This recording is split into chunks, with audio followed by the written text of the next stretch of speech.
For this video tutorial, we're going to look at the distal iliotibial band. We'll have our patient in side lying position, and for comfort we have a pillow underneath the knee.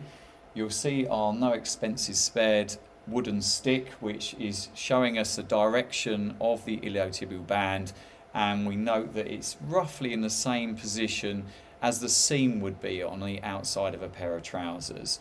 Okay, so I'm going to now replace that stick with rope, okay, and we will see here we have this hyperechoic area. This is the iliotibial band with the vastus lateralis muscle deep to this. I'm going to follow down with my probe, okay, following down the outside of the leg, and we're going to eventually reach the lateral condyle of the femur. This is where most patients that you will see clinically will experience pain on the iliotibial band, so the classic iliotibial band syndrome in runners.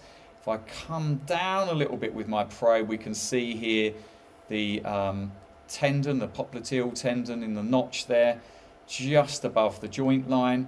And if I come down further still, we'll be able to trace the iliotibial band to its insertion here at Gerdys tubercle. So I'll just straighten up my probe here, and we'll have this very distinctive shape of Gerdys tubercle with the ITB attachment coming through here.